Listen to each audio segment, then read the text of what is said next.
Hola, bienvenidos a El Jurek de Fran, el podcast donde aprendemos español viajando por la cultura, la literatura y las historias más fascinantes. Hoy nos vamos a sumergir en un mito que ha cautivado al mundo durante más de 2000 años, el mito del Minotauro. Pero no nos vamos a quedar solo con el mito clásico. Hoy veremos cómo este personaje, mitad hombre, mitad toro, ha sido reinterpretado por grandes escritores como Julio Cortázar en su obra Los Reyes y sobre todo por Jorge Luis Borges en su increíble relato La Casa de Asterión. ¿Qué pasaría si el monstruo hablara? ¿Y si en lugar de ser solo una bestia tuviera pensamientos, emociones y sueños? De esto vamos a hablar hoy. Prepárate para un episodio lleno de laberintos, enigmas y cultura hispanoamericana.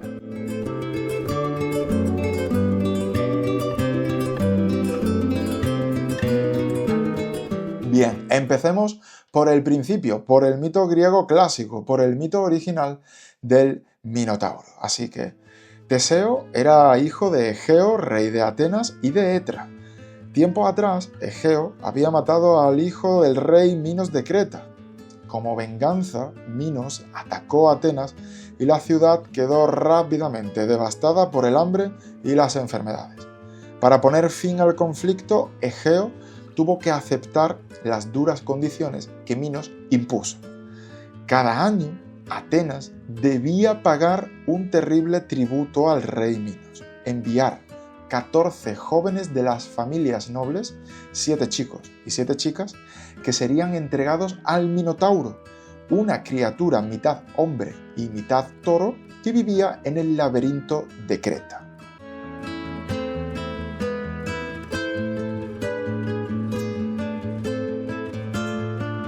Cuando Teseo se enteró de esto, decidió ofrecerse como parte del tributo. Su padre intentó impedirlo, pero Teseo estaba decidido a acabar con la bestia. Finalmente, convenció a Egeo, prometiéndole que, si conseguía regresar con vida, pondría velas blancas en su barco. En caso contrario, si moría, las velas serían negras para anunciar su muerte. Al llegar a Creta, el rey Minos inspeccionó a los jóvenes para asegurarse de que podían servir como sacrificio. En la corte de Creta, Teseo conoció a Ariadna, la hija de Minos, y ambos se enamoraron locamente. Ariadna, al saber la misión de Teseo, decidió ayudarle. Así que le dio un ovillo de hilo de oro, porque incluso si lograba matar al Minotauro, encontrar la salida del laberinto era casi imposible. Teseo entró en el laberinto y fue desenrollando el hilo mientras avanzaba. Cuando encontró al Minotauro, comenzó a rodearlo y a esquivarlo para cansarlo. Una vez la criatura estaba agotada, Teseo la atacó hasta vencerla. Luego, siguiendo el hilo, logró encontrar la salida. Tras su victoria, Teseo se reunió con los otros jóvenes y con Ariadna, y juntos partieron hacia Atenas. Durante el viaje, una gran tormenta los obligó a detenerse en la isla de Naxos. Ariadna, que no se sentía bien, bajó del barco. Algunas leyendas dicen que Teseo la abandonó allí, otras que simplemente se olvidó de ella, y otras que el barco se separó por accidente debido al mal tiempo. Lo cierto es que Ariadna se quedó en Naxos. De regreso a Atenas, Teseo olvidó cambiar las velas negras por las blancas, como había prometido a su padre. Al ver su padre el barco con las velas negras, Egeo creyó que su hijo había muerto y desesperado se arrojó al mar. En honor a su padre, Teseo dio el nombre de Mar Egeo a esas aguas cuando subió al trono. Como rey, Teseo logró unir a los pueblos y fundar el estado ateniense.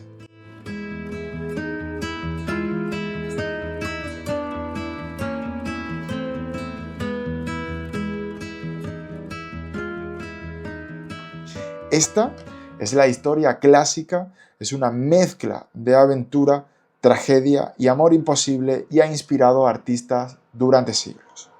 Ahora bien, de los mitos a la literatura moderna, el mito del Minotauro ha sido reinterpretado en muchísimas ocasiones.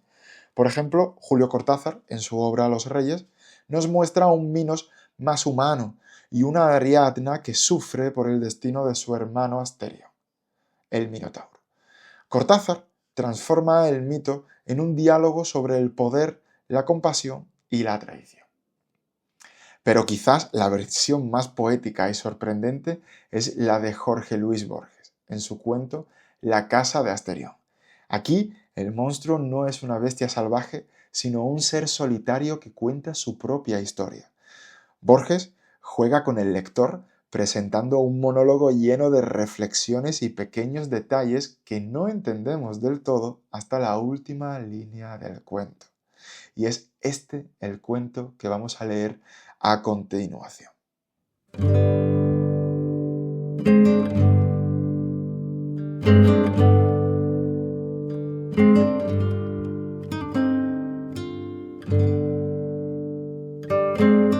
La casa de Asterión, Jorge Luis Borges.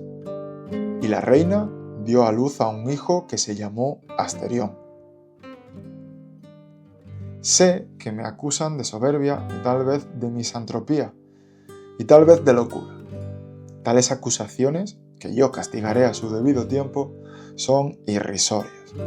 Es verdad que no salgo de mi casa, pero también es verdad que sus puertas, cuyo número es infinito, están abiertas día y noche a los hombres y también a los animales. Que entre el que quiera. No hallará pompas mujeriles aquí ni el bizarro aparato de los palacios, pero sí la quietud y la soledad. Asimismo, hallará una casa como no hay otra en la faz de la tierra. Mienten los que declaran que en Egipto hay una parecida. Hasta mis detractores admiten que no hay un solo mueble en la casa. Otra especie ridícula es que yo, Asterión, soy un prisionero. Repetiré que no hay una puerta cerrada, añadiré que no hay una cerradura. Por lo demás, algún atardecer he pisado la calle. Si antes de la noche volví, lo hice por el temor que me infundieron las caras de la plebe, caras desconocidas y aplanadas como la mano abierta. Ya se había puesto el sol, pero el desvalido llanto de un niño y las toscas plegarias de la Grey dijeron que me habían reconocido. La gente oraba, huía, se prosternaba. Unos se encaramaban al estilóbato del templo de las hachas, otros juntaban piedras. Alguno, creo, se ocultó bajo el mar. No en vano fue una reina mi madre. No puedo confundirme con el vulgo, aunque mi modestia lo quiera. El hecho es que soy único. No me interesa lo que un hombre pueda transmitir a otros hombres. Como el filósofo, pienso que nada es comunicable por el arte de la escritura. Las enojosas y triviales minucias no tienen cabida en mi espíritu, que está capacitado para lo grande. Jamás he retenido la diferencia entre una letra y otra. Cierta impaciencia generosa no ha consentido que yo aprendiera a leer. A veces lo deploro, porque las noches y los días son largos. Claro que no me faltan distracciones. Semejante al carnero que va a embestir, corro por las galerías de piedra hasta rodar al suelo, mareado. Me agazapo a la sombra de un aljibe o a la vuelta de un corredor o juego a que me buscan. Hay azoteas desde las que me dejo caer hasta ensangrentarme. A cualquier hora puedo jugar a estar dormido, con los ojos cerrados y la respiración poderosa. A veces me duermo realmente. A veces ha cambiado el color del día cuando he abierto los ojos. Pero de tantos juegos, el que prefiero es el de otro Asterión. Finjo que viene a visitarme y que yo le muestro la casa. Con grandes reverencias le digo: ahora volvemos a la encrucijada anterior. O ahora desembocamos en otro patio. O bien decía yo que te gustaría la canaleta. O ahora verás una cisterna que se llenó de arena. O Ya verás cómo el sótano se bifurca. A veces me equivoco y nos reímos buenamente los dos. No solo he imaginado esos juegos, también he meditado sobre la casa. Todas las partes de la casa están muchas veces. Cualquier lugar es otro lugar. No hay un aljibe, un patio, un abrevadero, un pesebre. Son 14, son infinitos los pesebres, abrevaderos, patios, aljibes. La casa es del tamaño del mundo. Mejor dicho, es el mundo. Sin embargo, a fuerza de fatigar patios con un aljibe y polvorientas galerías de piedra gris, he alcanzado la calle y he visto el templo de las hachas y el mar. Eso no lo entendí hasta que una visión de la noche me reveló que también son 14, son infinitos, los mares y los templos. Todo está muchas veces, 14 veces, pero dos cosas hay en el mundo que parecen estar una sola vez. Arriba, el intrincado sol, abajo, Asterión. Quizá yo he creado las estrellas y el sol y la enorme casa, pero ya no me acuerdo. Cada 9 años entran a la casa 9 hombres para que yo los libere de todo mal. Oigo sus pasos o su voz en el fondo de las galerías de piedra y corro alegremente a buscarlos. La ceremonia dura pocos minutos. Uno tras otros caen sin que yo me ensangrente las manos. Donde cayeron, quedan, y los cadáveres ayudan a distinguir una galería de las otras. Ignoro quiénes son, pero sé que uno de ellos profetizó en la hora de su muerte que alguna vez llegaría mi Redentor. Desde entonces no me duele la soledad, porque sé que vive mi Redentor y al fin se levantará sobre el polvo. Si mi oído alcanzara todos los rumores del mundo, yo percibiría sus pasos. Ojalá me lleve a un lugar con menos galerías y menos puertas. ¿Cómo será mi Redentor?, me pregunto. ¿Será un toro o un hombre? ¿Será tal vez un toro con cara de hombre?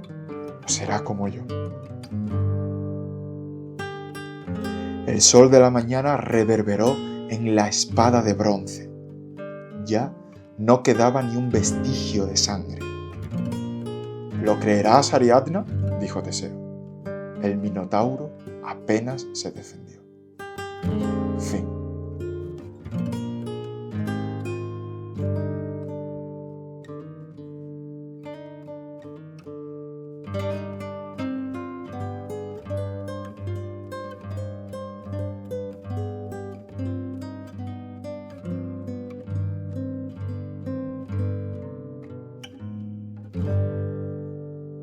Bueno, después de leer esta auténtica obra de arte, ¿no?, de Borges, pues vamos a analizar un poco, ¿no? Vamos a ver qué es lo que hace Borges en este cuento, ¿no? Y es que nos coloca dentro de la mente del Minotauro, a quien llama Asterión, y lo convierte en narrador, ¿no? De pronto, ese monstruo mítico es una voz humana, solitaria y casi filosófica, ¿no? Asterión describe su casa, un laberinto infinito, pero para él no es una prisión, es su hogar, ¿no? Él vive solo, juega, imagina y sobre todo espera, ¿no?